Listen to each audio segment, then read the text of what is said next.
Molt bon dia a tots. Aquest any hem pensat, considerem que era més important fer la roda de premsa un cop acabada la campanya de renda, perquè aquest any ens hem trobat en un context extraordinari, molt diferent al que ocorria en altres exercicis, i ha sigut la campanya amb més incerteses que nosaltres recordem.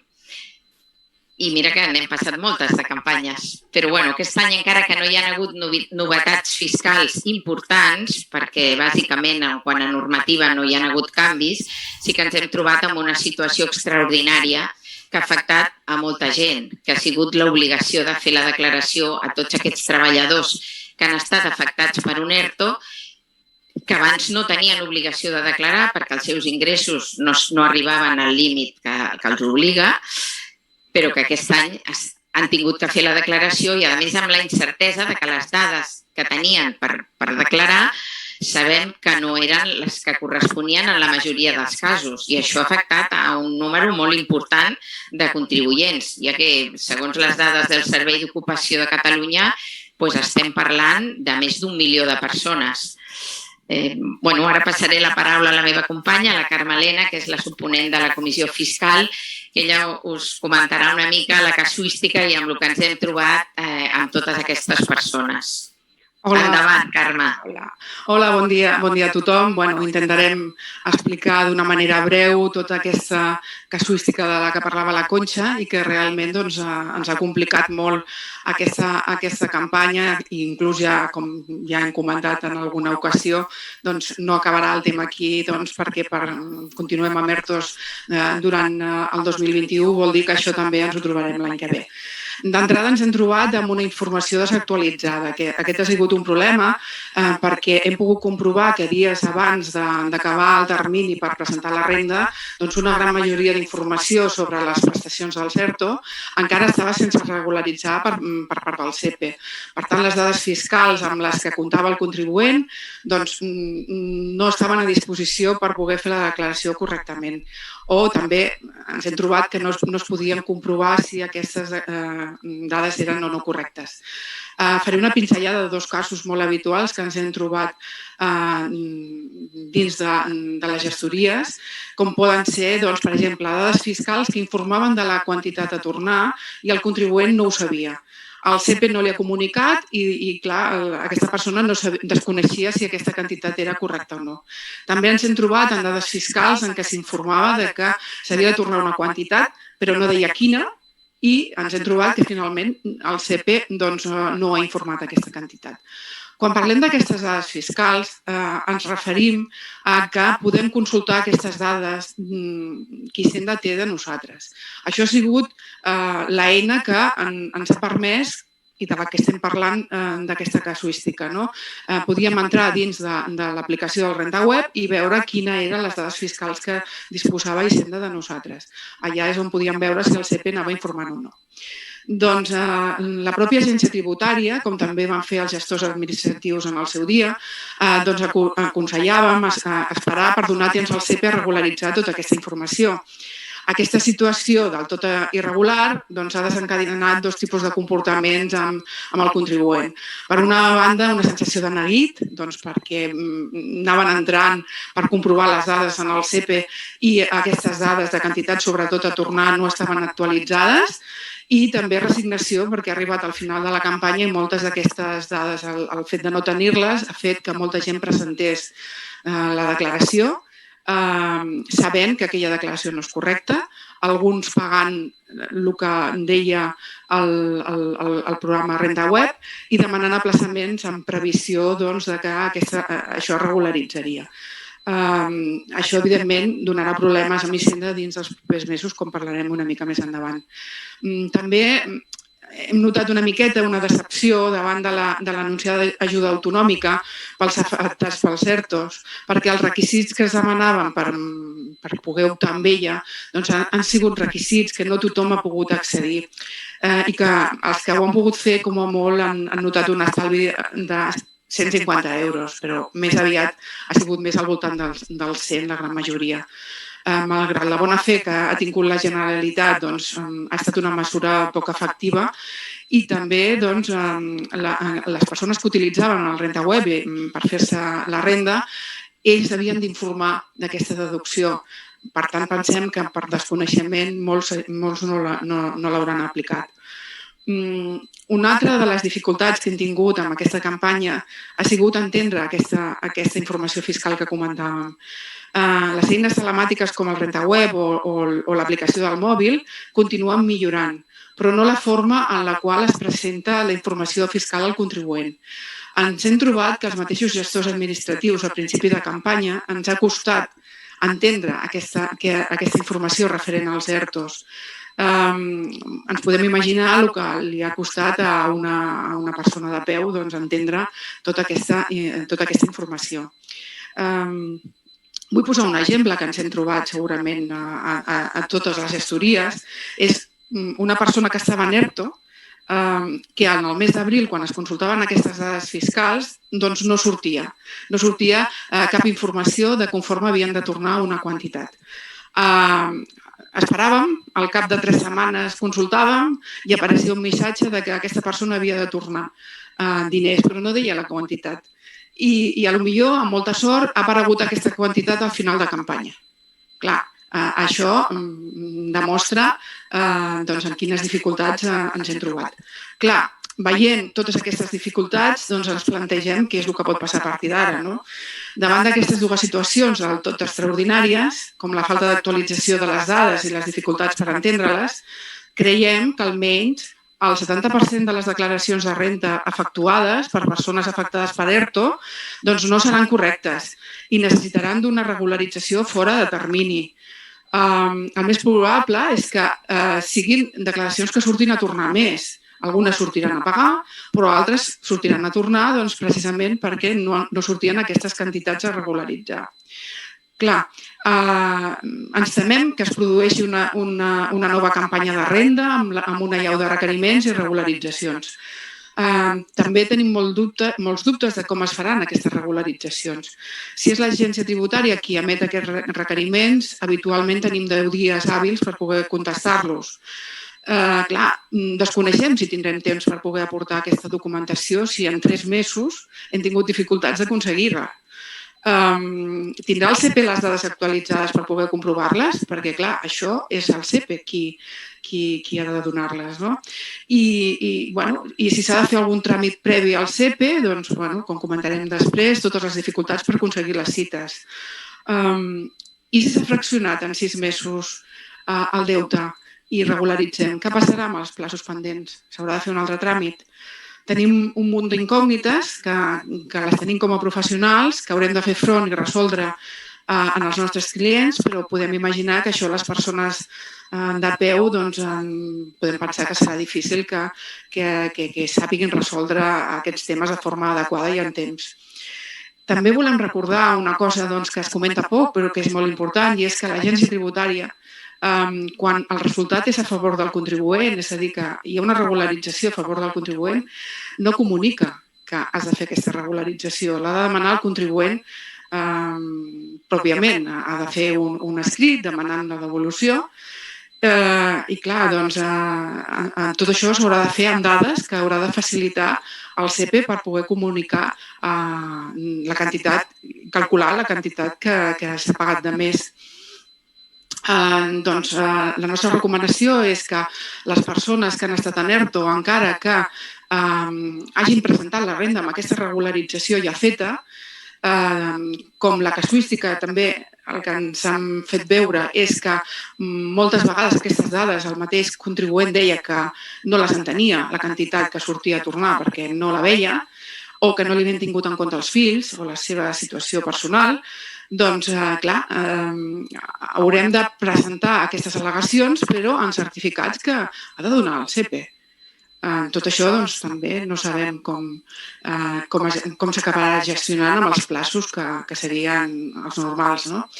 Per una altra banda, ens estem trobant, i això és una cosa d'ahir, que persones que han demanat l'aplaçament, que es podria demanar de 6 mesos sense pagar interessos, a Hisenda per al fet d'haver estat en un ERTO, doncs s'han concedit aplaçaments normals amb interessos i amb plaços de 12 i 18 mesos.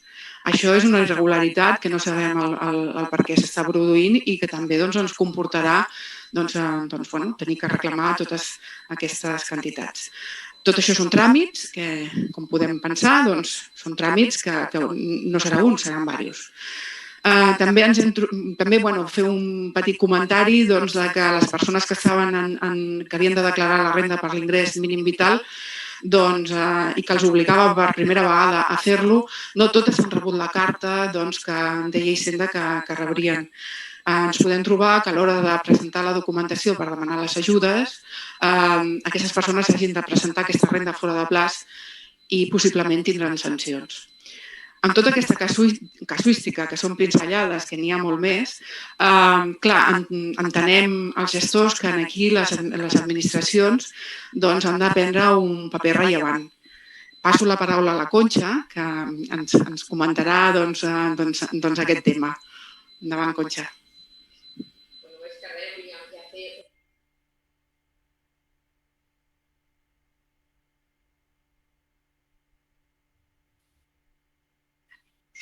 Bueno, més que res ara el que volíem és fer una mica de resum de com ens hem trobat, tenint en compte totes aquestes circumstàncies que, com veieu, han creat un ambient de nerviosisme important en un context que ja era de per si molt complicat. Per això nosaltres no acabem d'entendre com és que l'Agència Tributària no ha començat l'atenció telefònica fins al mes de maig i la presencial fins al mes de juny. I amb un número de cites prèvies que ha sigut insuficient. Llavors, en una situació com aquesta, quan la campanya que comença el mes d'abril, l'atenció personal aquest any hauria d'haver estat reforçada perquè la gent ha tingut molts dubtes de com havia d'actuar i què és el que havia de fer.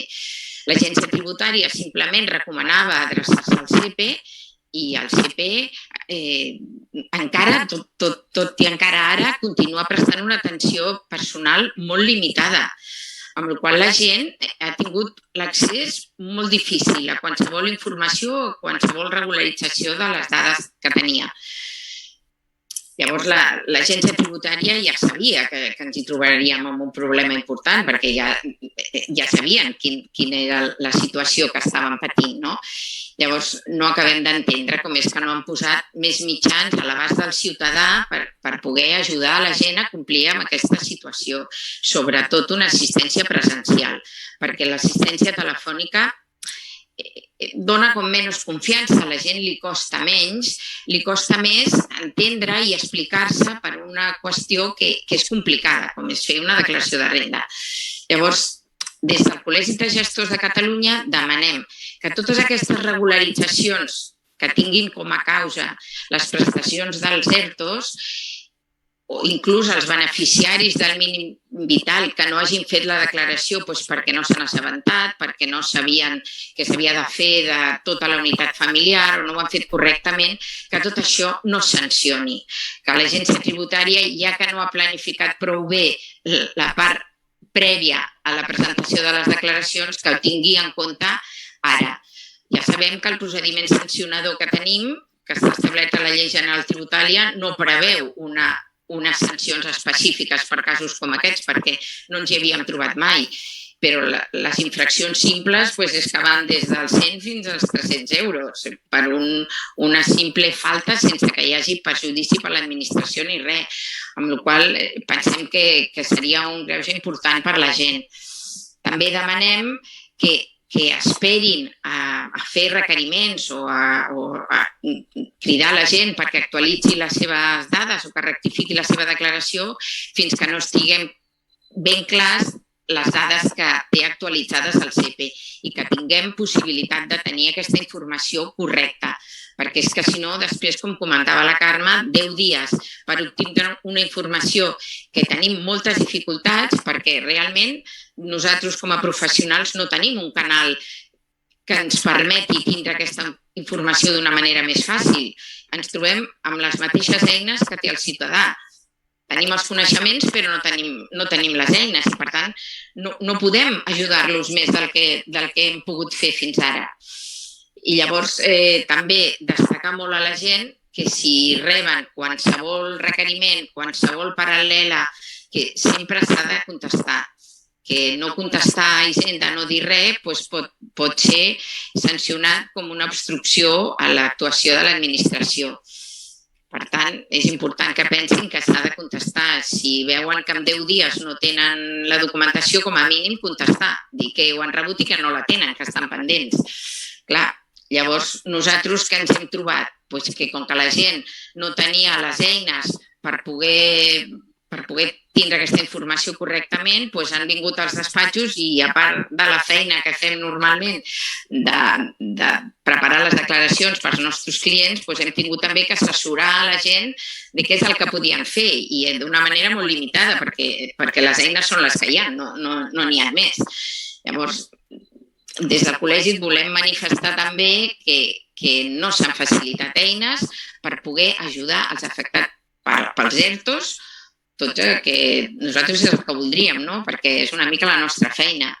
També nosaltres hem presentat les declaracions en un ambient d'inseguretat, sapiguent que les dades que estem declarant en molts casos no són les correctes i pensant que tot això generarà un munt d'actuacions posteriors que té un cost tant personal com de professional i que de vegades pels imports potser costarà més el farciment que el gall i no sabem què passarà amb tot això. Continuem amb aquesta inseguretat, amb aquesta incertesa de què és el que ens espera per l'any que ve, perquè a més l'any 2021 encara hi ha molta gent que està a ERTO i que potser quan tinguem que fer la renta de la propera campanya, a veure què és el que tindrem. Veiem que continuem avançant amb les eines tecnològiques, però que l'administració no està acompanyant el ciutadà per preparar-lo bé i perquè entenguin bé la informació que se li facilita. I que més que res estem veient que s'està convertint en una administració controladora més que està al servei del ciutadà. I cada vegada l'administració ens demana més i més informació, més concreta, més detallada i pensem que després es farà servir pel control per sobre del que hauria de ser l'administració, que és una administració al servei del ciutadà. Ja veurem a veure com acabarem. Molt bé, moltes gràcies, Conxa i Carmelena. Si teniu alguna pregunta per part de les ponents ja serien les seves intervencions. Us recordem que les podeu fer per l'eina de preguntes i respostes que teniu a la pantalla, a la part de sota, o si voleu fer-la en veu, aixequeu la mà i us donem pas.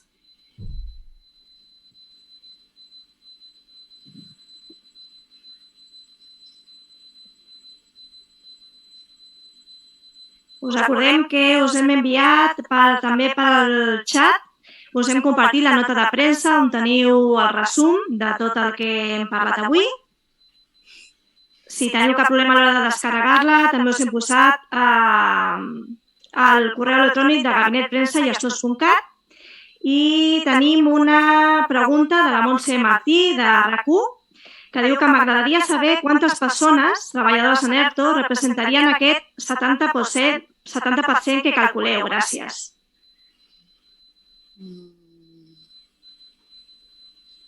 No ho sabem. Aviam, estem parlant que les dades amb les que ens belluguem em sembla que parlaven d'1 milió de persones a nivell estatal. Nosaltres parlem dels nostres despatxos professionals, per lo que hem estat veient i per la informació que hem pogut recabar els gestors. Clar, no sabem exactament, em sembla, si no recordo malament, que a Catalunya eren unes 350.000 persones, doncs apliquem més o menys aquest percentatge. Però no tenim dades oficials. Això, qui disposarà d'aquestes dades és l'Agència Tributària. Així és, tal com ha dit la Carme, això ha sigut una mida que hem fet d'entre totes les gestories del col·legi, hem fet una mitjana i per al tema que ens ocupa i per la problemàtica que s'han trobat a les gestories és una mitja que hem calculat aquell 70%.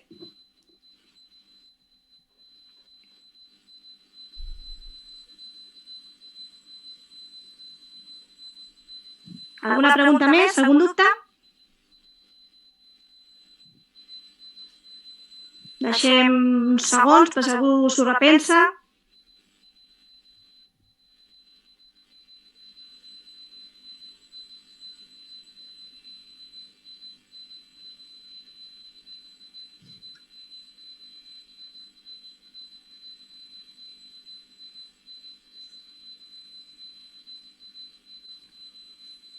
Tenim una pregunta de la Marta Casado, de l'Agència Catalana de Notícies. Dieu que com a gestors heu detectat un augment de la demanda aquest any. Quant respecte a l'any anterior? Heu pogut atendre a totes les demandes? Aquesta pregunta és important, si hem pogut atendre a totes les demandes. Hem notat al principi de campanya, en el mes d'abril, com que l'agència tributària es va començar la campanya el mes d'abril, vam començar a notar que molta gent ens demanava hora per demanar explicacions. Sí que hem detectat més contribuents que han vingut a nosaltres, precisament per el que comentava la Conxa abans, que estaven tancades les oficines del CEPE, i hem atès moltes consultes i hem atès més rendes. Però també sense eines, com comentava la Conxa, necessàries, no hem pogut fer front a tot el que ens hauria agradat per poder ajudar la gent, i també tenim una capacitat limitada en els nostres despatxos.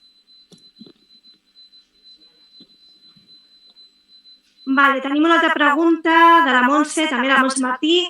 Quan es podrien començar a rebre aquests requeriments? Bé, això no ho sabem quan començaran. Això depèn de com treballi l'agència tributària. A vegades són ràpids, però hi ha vegades que esperen i fan campanyes en la que comencen a demanar informació. Per això nosaltres demanem que l'agència tributària no vagi ràpida, que esperi una mica que el CEPE es posi al dia i que els contribuents tinguin la informació que necessiten per poder atendre aquests requeriments.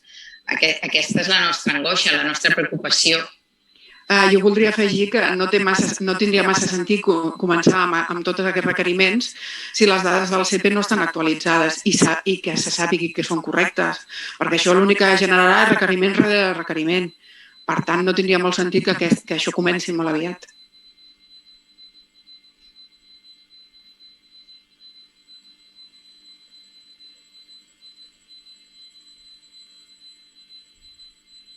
Molt bé, doncs si no hi ha cap altra pregunta, espera, tenim una persona que l'avui ha aixecat la mà, un segundet.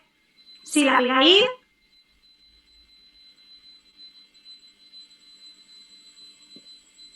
Quan vulguis, Abigail.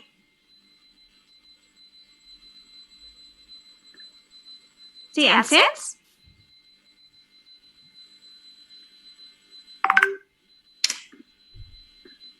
Sí, quan vulguis, t'escoltem. Alba? No sé. No et sentim, Alba.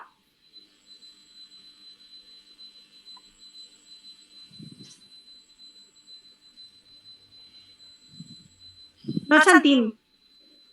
Si la vols fer per xat i jo la llegeixo, no hi ha cap problema. Sí.